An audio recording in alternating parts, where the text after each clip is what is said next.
What's going on, everybody? Mortem here, this time bringing you a Warlock build for Baldur's Gate 3. Specifically, the first build I ran through the game with for my review of the game. And there's a bunch more content I want to make for it, including 100%ing it, which is going to involve running through the game multiple times, and people suggested that I post the builds of the characters I use for that. So, with that in mind, here we are, kicking it off with this one. Now, to start the video properly, I want to talk a little bit about the overview, what the idea was here. For starters, Warlock is my favorite class, so this is simply the way I like to play the game the most. But I do admit a Tiefling Warlock is a little bit on the nose, so let's go over the specifics here and explain why I enjoy it so much and why I think it makes a great class for a first run of this game, which by the way was on balanced difficulty. The next build will be Tactician though. Simply put, Warlocks as a charisma-based class make a great face character, and with some of their class features, they can also do a great deal of spell casting, including crowd control, on top of being very solid in melee combat, making them a bit of a Gish character, which is to say, a character that can do both melee and spell casting. So as my main character, I can use their high charisma to talk to everyone, do all of the conversational stuff myself, and be very instrumental in combat as well, with actually dealing some damage. So to pull that off, we're going to start at character creation naturally, and we're going to make a Zerial Tiefling Great Old One Warlock. I personally played this as the Dark Urge origin, but that's not necessary at all, though I did have a lot of fun. Now, we're going to pick up Zerial Tiefling because as we level up, we're going to get two melee abilities called Searing and Branding Smite, which are great extra damage dealers in melee, and being a Tiefling in general gives us resistance to fire. We are picking the Great Old One patron, mostly because I like it the most, but also at level 6 and level 10, we get some really useful abilities that we'll go over in the leveling up section, and those combined with the psychic-based spells that get added to our spell list as a result make it a lot of fun for me personally. Now, right here at character creation in terms of spells, the main thing to pick up is Eldritch Blast, kind of a no-brainer for Warlocks, as it is largely the best cantrip in the game, which we're going to make a little bit better with other class features later. For background, if you are not playing the Dark Urge, which has a set background, I would recommend picking up Charlatan, as that is going to give us bonuses in the charisma-based skills, such as Deception, which are going to make our life easier. Now let's talk ability scores. You have a little bit of wiggle room here, but there are two things that are really important. Charisma as high as possible, which means assigning our +2 bonus to that one, which is going to bring it up to 17, and then ideally you want Dexterity at 14. This is because we are going to be using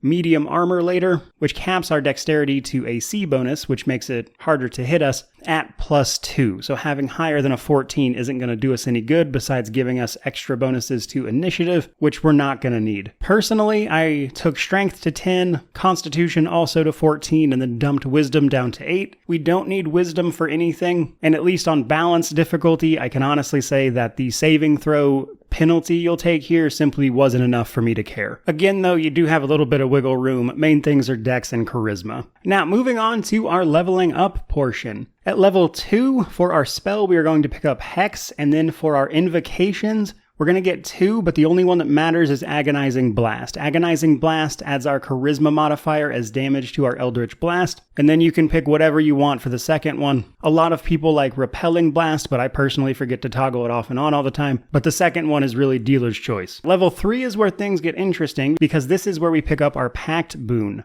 This is a bonus that Warlocks get that gives them some extra features, and in particular, we're going to be picking up Pact of the Blade. This is what is going to make us amazing in combat, while also voiding the need for us to pick up a proficiency in any weapon. Pact of the Blade allows you to either summon or bind the weapon you are using as your Pact weapon. This does a few things. For starters, if you don't have proficiency in that weapon, it is automatically granted to you, so long as the Pact of the Blade is active. We'll double back to that. The main thing this does, though, is converts our attack modifiers to use our charisma instead of strength or dexterity. And because charisma is our highest stat, now we're suddenly able to hit things in melee very easily. And you can get level 3 within the first few hours of the game, so until then just Eldritch Blast everything. The other thing we're going to pick up at level 3 though is one of the key spells we're going to be using, which is Cloud of Daggers. I'll explain why later in the combat section, but I mentioned that you have to keep Pact of the Blade active, so every time you rest, the game will actually clear Pact of the Blade if you are binding the weapon you're using rather than having summoned one. So it's important to remember to rebind your weapon every time you rest, which I forgot to do a lot and it got very annoying. Now at level 4, we're going to be picking up medium armor proficiency. Now this is the only part of the build I would say is a little bit clumsy,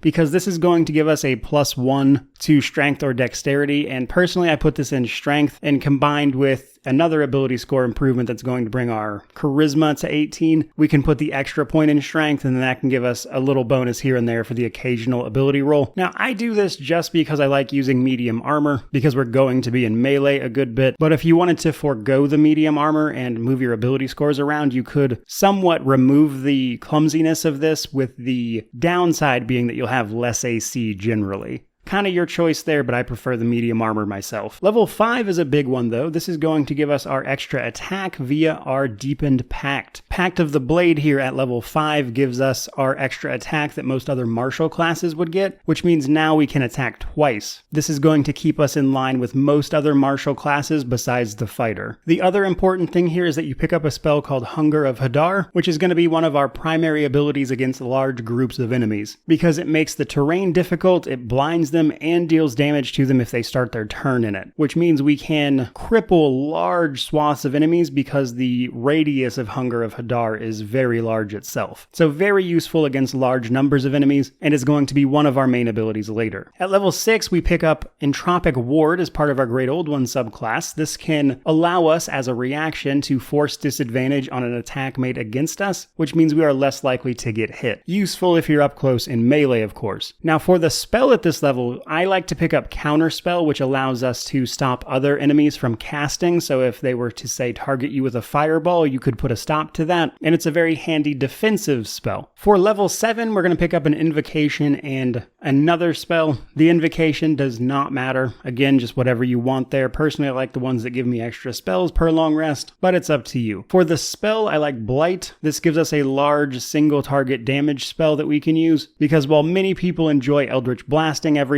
for single target damage, cantrips have been nerfed a little bit compared to the tabletop version to make the leveled spells deal more damage. So Blight is admittedly a little situational. You're not always going to be using it, but it's the one I like and why I picked it up. At level 8, we get our second ability score improvement plus whatever spell you want to pick up. At this point, the spells don't really matter. We've got the 3 we need already. For this ability score improvement though, you're going to bring charisma to 18 and then strength to 12 if you've been following along. Strength is admittedly useless, but bringing charisma 19 also wouldn't do anything for us. That bringing it to 18 wouldn't, so it's just unnecessary. That's going to give us an extra bonus to all of our charisma rolls though, which makes our life a little bit easier. Then at level 9, we pick up another spell. Again, doesn't really matter, though I do like Telekinesis here, as this will allow you to pick up and move even enemies, and sometimes that can be incredibly handy, but if you don't want to use Telekinesis, pick something else. We also get another Invocation. Again, doesn't really matter. At level 10 though, we pick up Thought Shield as part of our subclass. This is really handy for this particular game, because what this does is give us resistance to psychic damage, which means it halves it, and then when enemies deal psychic damage to us, we can also do it back to them. And because this is a game that has a lot of emphasis on things like Mind Flayers, which do a lot of psychic damage, this one comes up quite a bit. It's not the reason I picked the subclass, to be honest, but it is pretty useful. At level 11, we pick up 2 spells via our regular spells and then Mystic Arcanum. The Mystic Arcanum one gives us our choice of a level 6 spell. I personally like Circle of Death or Animate Dead, but it's really just whatever your preference here is. And then finally, we have level 12. We're going to get an Invocation here, and this is the only other invocation besides Agonizing Blast that genuinely matters, and we are going to pick up Life Drinker. This is going to add necrotic damage to our attacks equal to our charisma modifier, which is also going to be moving up to 20 because level 12 brings us our last ability score improvement, which we will use to take charisma to 20. So that's kind of how to level the character up, but the other big part of progression is of course some of the gear we'll be using. Generally speaking, I like to do this with two-handed weapons, which means using the best two-hander I can find, the best medium armor I can find, and then all of the other gear is really just the stuff with the most interesting effects. Now I'm going to walk you over the stuff I found that was particularly interesting that you should keep an eye out for. For starters, we have the Birthright helmet. This is going to give us another +2 charisma to bring us up to 22, and while this is a a really good helm. You can only get it in the last act of the game. So before then, there is another one that's really useful that you can get towards the end of Act 1 if you take the Mountain Pass that drops off of an enemy there while you're doing Lae'zel's origin quest. It gives us stacks of an ability called Arcane Synergy that will let us deal extra damage to enemy spellcasters. For our cloak, if you're playing the Dark Urge, you'll get a cloak called the Deathstalker Mantle just for free, which lets you once per turn when you kill an enemy become invisible for 2 turns, which lets you get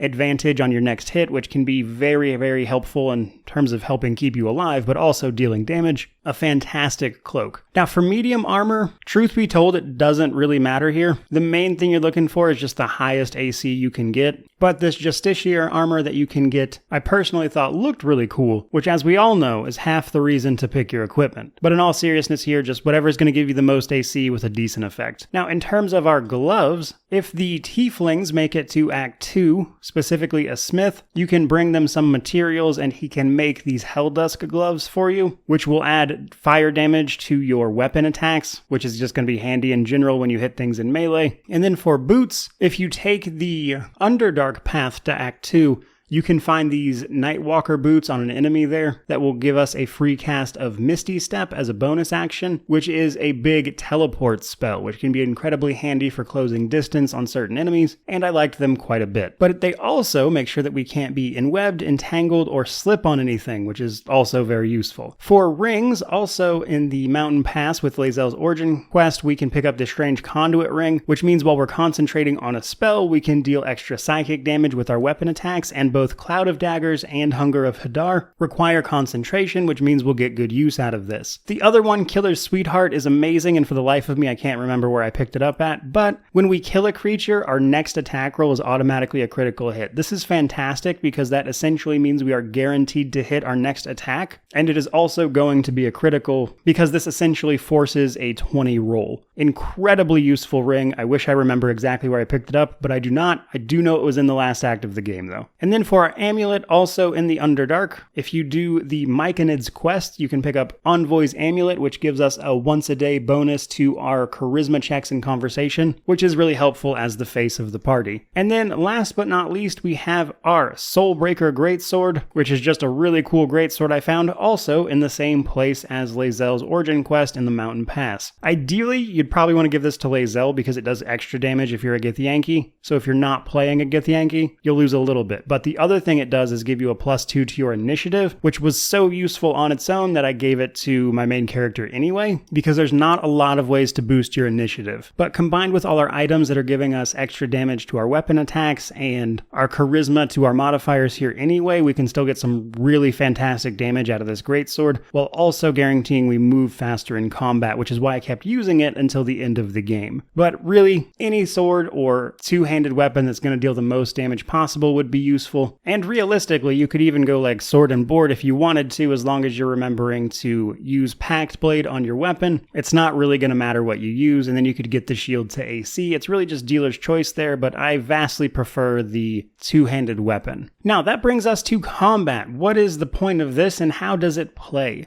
As I mentioned, make sure you've got Pact of the Blade actually activated, because if it's not activated, especially on a weapon you don't have proficiency in, you're going to have a bad time. So step 1 to combat is always remember that that is turned on. From there, though, it can largely be boiled down to a few different things. Basically, we're going to use either Cloud of Daggers, Hunger of Hadar, Eldritch Blast, or hitting things with our melee weapon, depending on the circumstances. But those are like the 4 main moves you're going to be doing. Everything else you've got is more situational. So you might want to use something like Slow in a given situation, or maybe something like Blight if something's out of your reach, and you want the potential to do more damage than Eldritch Blast does. Or if there's a large number of very low health enemies, maybe you want to use Circle of Death to hit them all for a lot of damage. But outside of those situational things, Cloud of Daggers, Hunger of Hadar, Eldritch Blast, melee weapon attacks. So with the opening of combat, it's usually going to be either Cloud of Daggers or Hunger of Hadar. Now the nice thing about Warlocks is their packed magic. They're never going to get a lot of spell slots, but every spell they cast with those slots is cast at the highest level possible. So while Cloud of Daggers is a level 2 spell, whenever we use it, it's going to become a level 5 spell at maximum level. This keeps the damage relevant, and the reason we would use Cloud of Daggers is twofold. For starters, we're going to be in a lot of areas that have somewhat cramped quarters, and what Cloud of Daggers does is drop a spinning, whirling cloud of daggers that will deal damage when you initially put it down and also when the enemy's turn starts, which means if you cast this directly on an enemy, it's going to deal damage twice before that enemy gets a chance to move out of it. And this, combined with the cramped quarters we're in, mean that we can usually cast these things on a choke point that's going to ensure we deal double damage to at least the enemies we cast it on, and then we can start using the cramped quarters to funnel other enemies who are forced to walk through it. And if you have any abilities that knock enemies around, you can also knock them into it.